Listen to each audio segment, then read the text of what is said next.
Hello, and welcome back to the second half of our show here on UCY TV Productions. This is Michael Cross here with Unlock the Door Radio.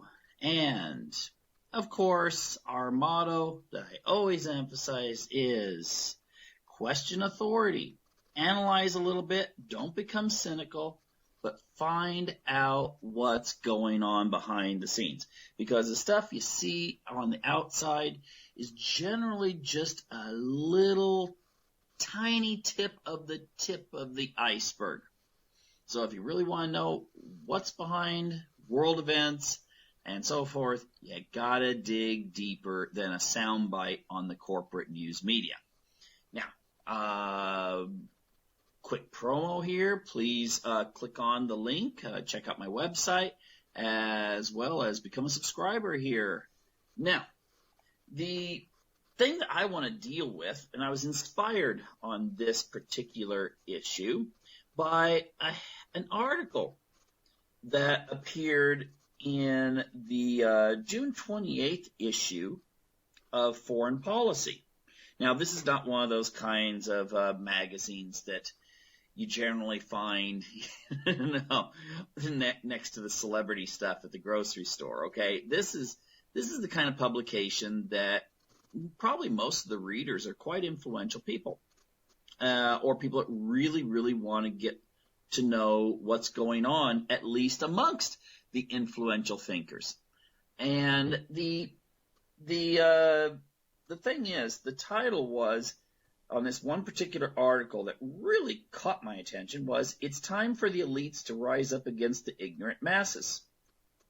Now, the problem I have with that is, wow, that's really elitist.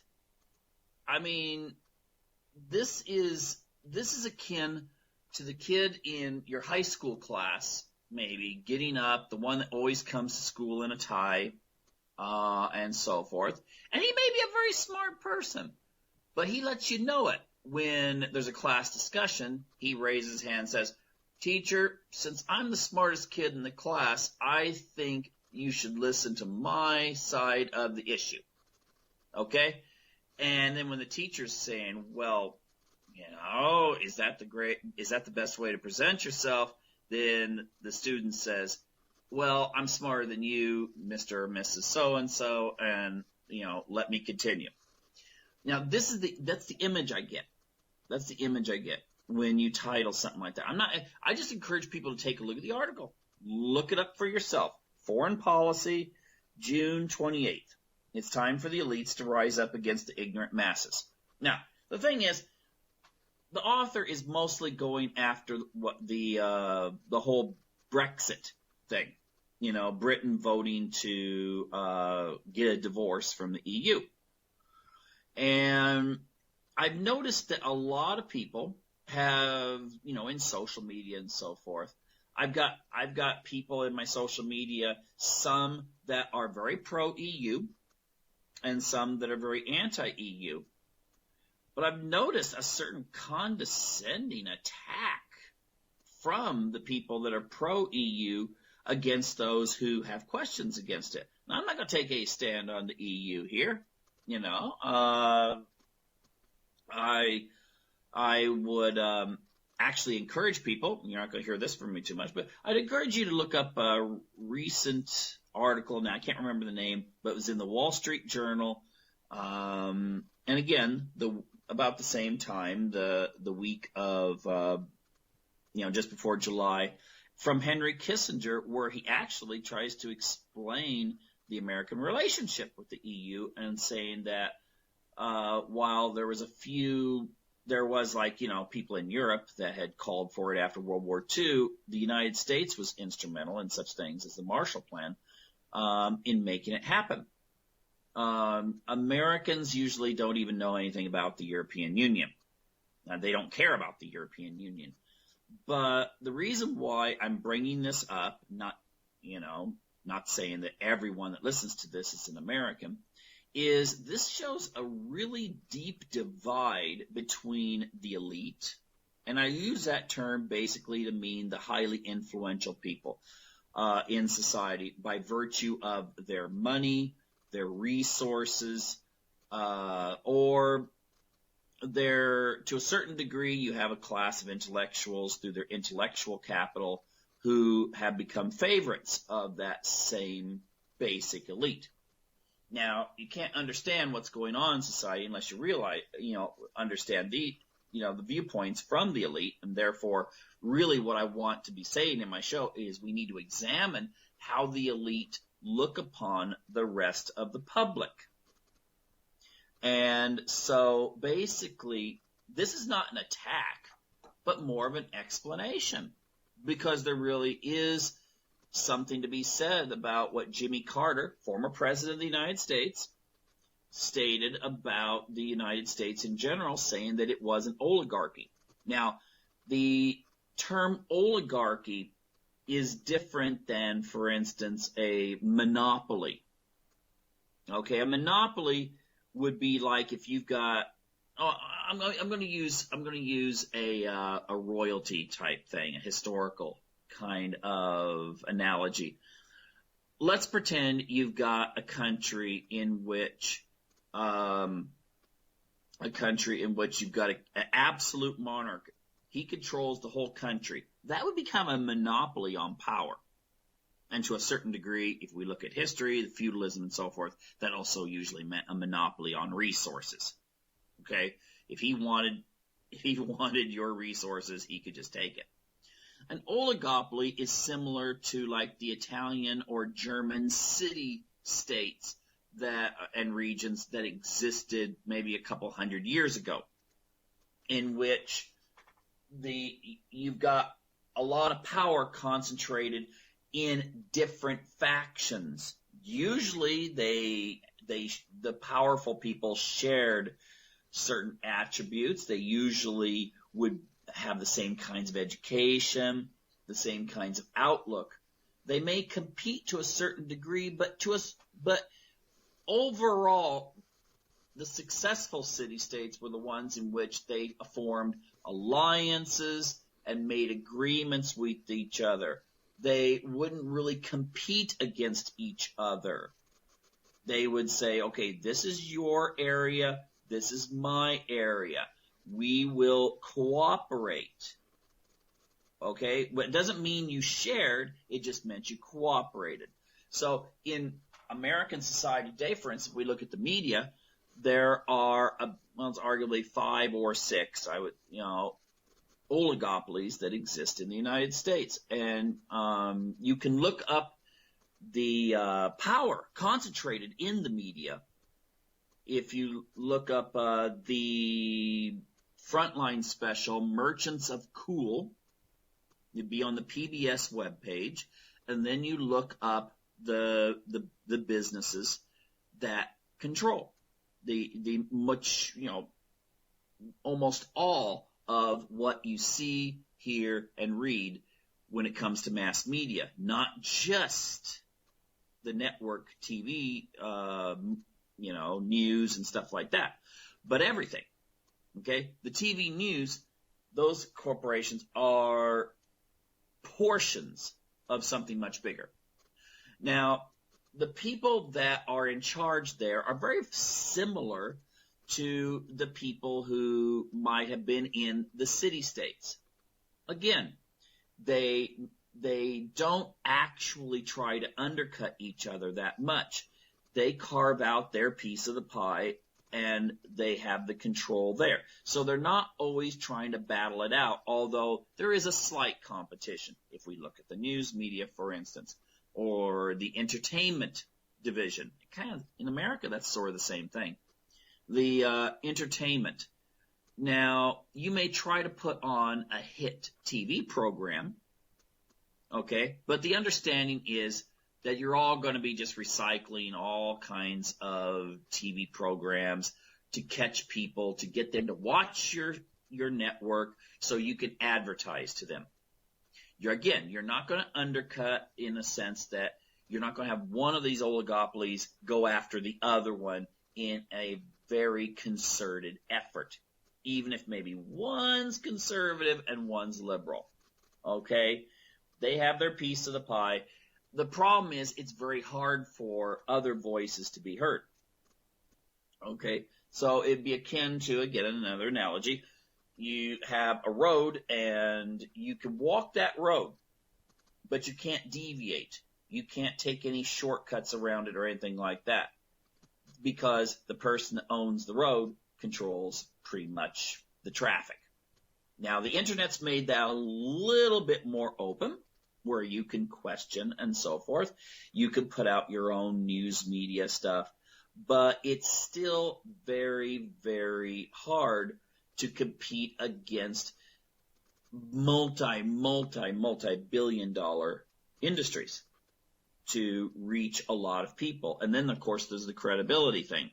If I tell you something on the internet here, I am automatically, since, this is just an independent media platform, automatically I do have less credibility than if you just turned on one of the TV news programs. Now, the thing is, most people never ask, where do the anchors who read the stuff from their teleprompters, where do they get their information? And then the stuff that gets fed into the teleprompters, how does that get filtered?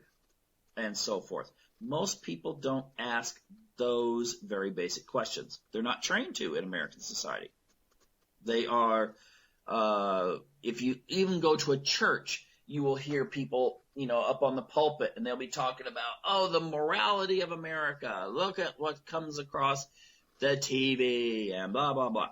Okay, well, they may have a point, but they very rarely will then teach the congregation how this is developed, how writers are selected from certain maybe backgrounds that will then mean that you'll get a certain take on the way that everything is presented. Usually it doesn't go that deep. Okay? It's just the congregation hears about all the evil, sinful stuff, and they go home and they watch the same programs that the people who don't go to church watch too. Okay? That's just the way it is. Society just gets pushed along, for better or for worse, and people start accepting what the norm is. Again, most of the people who complain about the road still use the road. They may think that they're doing something different, but they don't ultimately. And that goes back to what Edward Bernays said. Edward Bernays, remember, I've talked about Edward Bernays. I need to turn out another program about him. But he stated, again, father of modern advertising, and some could say PR in general, and PR is essentially, information dissemination, which then would go into the news and so forth. The conscious and intelligent manipulation of the organized habits and opinions of the masses is an important element in democratic society. Those who manipulate this unseen mechanism of society constitute an invisible government, which is the true ruling power of our country. We are governed, our minds are molded, our taste formed, our ideas suggested largely by men we have never heard of. This is a logical result of the way in which our democratic society is organized. He wrote that in Propaganda book. You can look it up. It's on the internet. Edward Bernays, 1928. And while it's a little dated in some of the organizations that used to be very influential in the United States, it still points out that everything pretty much, taste and so forth, even what you choose to eat for breakfast or what you eat for dinner, is a product of someone conditioning the population to believe that is the norm. Okay? So who are these people? Are they just general people who just one person suddenly decides, hey, this is the way it should be? And then it catches on and then catches on until suddenly that's the way it is? Not if it's just a regular person. And if you're going to examine social change in a country or even the world, you need to understand how the people who have influence, again, the elite, see the world, how they see things, how they see issues, and so forth. What they have been trained in their Ivy League universities to believe is right and what is wrong, what is desirable and what is undesirable, what their vision of the world should be 50 years from now, and what maybe yours might be. And believe me, their vision is going to be different. Now, I'm not going to just suddenly assume that their vision is better. Let me repeat that. I'm not going to assume that their vision is better. It may be different, but I think in our society we sometimes think, well, the powerful forces in society must know what they're doing. But if we look at history, we see how ridiculous that really is. Now, for our own standpoint, when we're thinking, oh, well, no, I'm going to defer to the experts in this or that or that. But then if we look back at history, people deferred to the experts, and look where it got them. I mean, you could probably think of a lot of leaders who led their nations, led their religions, led their social movements astray, and eventually perished one way or another. So what we need to do is let's take a look at how they may envision us. Now, first of all, no, let's not deal with the media first. Let's deal with the elite in general. And again, the media, if you look at a pyramid, no, please don't start going into this is going to be some sort of Illuminati talk. But if you look at a pyramid, you could place the people who really own the corporations and so forth at the very top. Just below them could be such influential avenues of change or public opinion molding. Underneath could be major universities and also the media. Then underneath them could come such factors as smaller media, which often gets their information from the bigger media. You can see the same stories in this, in your local newspaper as what will appear in the big press, the big corporate press. Your local newspaper does not send people to Iraq to find out what's going on in Iraq or Syria. They defer to the big media, which often then defers to the government and so forth. Oh, that is right. Yeah, the government. You're probably thinking, oh, wait a minute, they're on the top. No, they're not, because they too are subservient to all of the various forces. They can't get elected if they buck the system too much. So I would put them actually underneath. Seriously, I would. I would put them underneath the universities and underneath the media itself. They are just part of the broader group. Your local congressman, he probably gets his information from the same sources you do. You think he goes in, it's like some sort of TV program that is totally fictional, okay? You get these ideas that maybe your congressman is briefed by these experts who then bring up some computer things, and they say, this is what we're looking at, Congressman so-and-so, and this is what's going on in this region, and we need to do this and this and this. And, that's not how they get their information, all right? I just point out in a previous show that there was a congressman. He published a book anonymously about how a Democratic congressman, by the way, of how most members of the government, the congressmen, senators, and so forth, look upon the average voter, and they look at them very lowly. Okay. And within their own world, their elite, they look upon the average American voter as obsessed with sports and reality shows, and they don't even really know what's going on, nor do they really care. Okay? Now, I would argue, and this is where we're going to go into a little bit more detail here, I would argue that the people who get that congressman elected have the same view as he does, or his colleagues, because he says he's trying to expose it, as, as they do towards the general public. And you're probably thinking, oh, wait a minute, this sounds very hierarchical. America's not founded on some sort of hierarchy. This sounds, we're founded on principles of everyone being equal. Okay, that sounds good on paper, sounds good in a speech, but it's not true. Okay? Now I'm going to illustrate that for you right here. Let's just pretend you make $100,000 a year in your family. Okay? That's actually higher than average in the United States, but let's just pretend you make $100,000 per year. Now that probably means that you own your own home.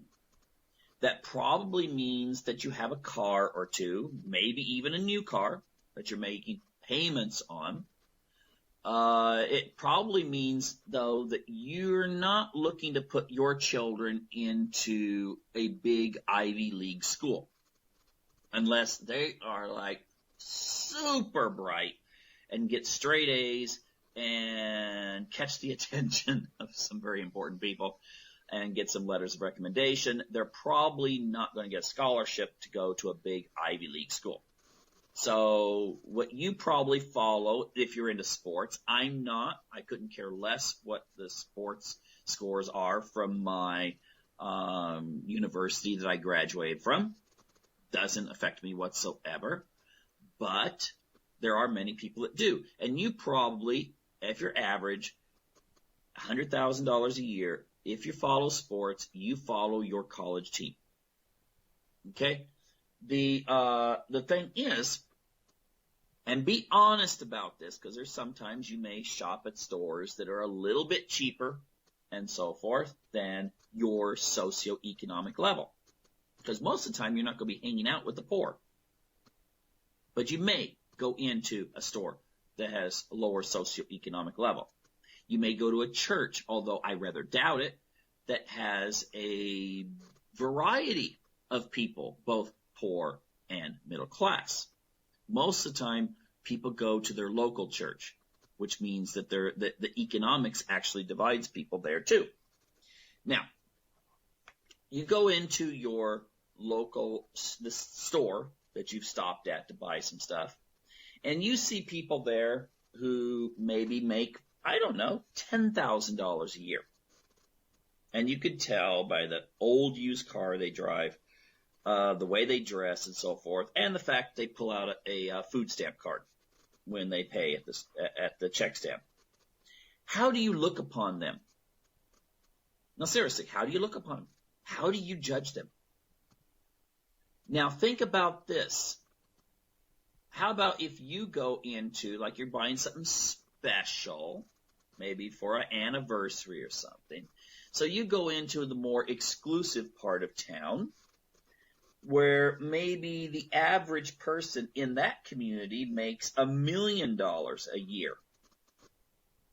And you park your car, which it might be new, but you're going to be dressed nice, but you go in, and the people that are there shopping at this exclusive store that you don't go to normally, but you go there for a special occasion, how do you think those $1 million people are looking upon you? Think about that for a minute. Now let's pretend one of those $1 million people is, they've saved their money and they're going to buy something that's really expensive, like a yacht or something. So they go in to a place where the average person there makes $10 million a year. How does the $10 million? And then let's extend it further. How about if you're talking about people that make $100 million? How do they look upon the $10 million people? And how do the $10 million people look upon the $1 million people? And how do the $1 million people look at you? I would venture to say that each different level will look at each other the same way you look at the guy that makes $10,000 a year and is using the food stamp debit card. Okay? Now, that being the case, then it makes sense that the people who are the elite are not looking upon the masses in an election as being people who they should listen to, of people that they should really consider. True, they have to sell them. And maybe this is what really propels how we see things in the news media. They feel that the masses may not have the knowledge to really know what's best for them. So therefore, they try to present it in the news media, the mainstream media, in such a way that you will consume it and you will adopt those attitudes, whether that be business attitudes, trade policy, whatever, that you will adopt those things. When it comes to your goals in life, they will present it in such a way that you will accept it, because you can do that. All right? That's the kind of power you have when people give you credibility. And they, now again, many of the people you see, the pretty faces that are the anchors on American media, nationally, they're the kind of people who are the $1 million people or the $10 million people. Okay? And their job is to sell you what the $100 million people think is the best way to live, and the best way to vote, and the best way to see life, and the best way to set goals. Okay? So you got to understand that. Now, do I think the elite think of the common masses in a way that, maybe the Queen in Alice in Wonderland sees them? I'm sure there are some. There may be others who have very kind hearts and are very generous. However, they're still going to see their role as one of being granted, whether it be by God or by circumstance, or if they're social Darwinists, by genetics, to be better able to direct the society.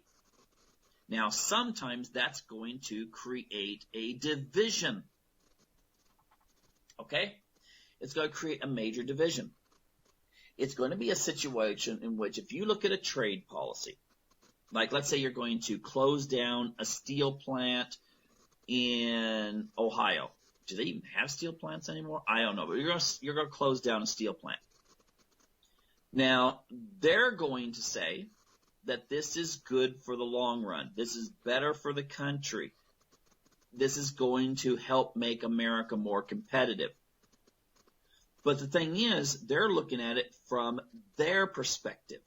They're looking at it from the perspective of how will this benefit them? How will this, according to whatever economics courses they had in their universities that generally are economic liberal, how will this pan out for the America in general when it comes to such things as creating low-cost goods, generating taxes, and so forth? They're going to look at it from their perspective. Now, maybe the 1,000 people that are working for that steel plant, they're thinking to themselves, well, now I don't have a job. But then you can sell this idea. You can come along. You see, I'm going to divide this in such a way that may be a little unfair, but I'm going to do it anyway. The Republicans might look at it like, hey, this is good. I mean, establishment Republicans are going to promote this like, hey, this is good for the country. This is good for the this is good from the society's perspective when it comes to businesses. On the other hand, the Democrats might sell this. Now remember, the Democrats and the Republicans, their leadership goes to the same country clubs, same universities and so forth as the Republicans. Okay? It's like George Carlin said, it's a big club. You're not a member of it, by the way. Now, the thing is that the Democrats will say, well, we need to have more training to train people to be better at different types of jobs.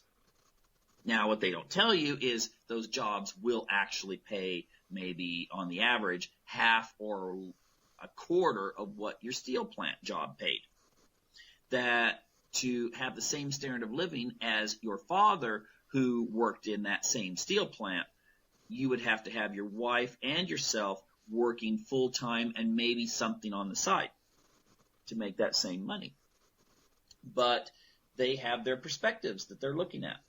The elite will feel that they are better serving the long term. The people on the bottom are looking at it like, wait a minute, if we don't have these plants, what happens if the country that you're moving to decides they're going to shut down or nationalize or take over those plants? Or something like that. Well, of course, the elite would say, well, your sons and daughters can join the military so we can go in there and make sure they don't do that. And of course, that's the way they might look at it. However, the thing is that you're going to have a totally different perspective. Now, they're going to sell you on ideas, too, that maybe now you can buy more stuff for cheaper, even though you have a job that doesn't pay as much. If all this stuff's produced in the developing world, you will be able to buy it cheaper. And then at the end, you've got to weigh that out. Is that good for you, or is it good for the elite? But they're going to look at things, and they're going to be reinforced. Their values are going to be reinforced just like your values are reinforced. Okay? Their ideas are going to be, from their perspective, your ideas from yours, but you don't exactly have a big platform by which to present your notions of what is the best course to take. They do. So they can call a lot of the rich can call up a congressman or senator, even from another party, and say, "Can I have a talk with you?" They're going to make time for him. You try to even get an email answered that's actually going to be that congressman or senator emailing you back. It's going to be very rare. And so ultimately, we need to take a look at this in regards to a lot of the issues taking place today, especially those on a global perspective, whether it's trade, war, finance, whatever it may be, and understand that there's a schism that is taking place right now, and it's getting deeper. And it may be because, people are now starting to get information from alternative sources. And so forth. And I think this schism is going to grow. Okay? I think you're going to get more candidates that are more like the Bernie Sanders or the Donald Trumps and so forth who buck the establishment. I think this is something that's going to stick with us. And in the next decade, it could become far greater in that difference. So, anyway, that's all the time we have now, and I didn't even get to get into the genetics part. Oh, well, we'll take care of that later. Anyway, take care, and hope to have you back next week for another edition of Unlock the Door Radio here on UCY TV Productions.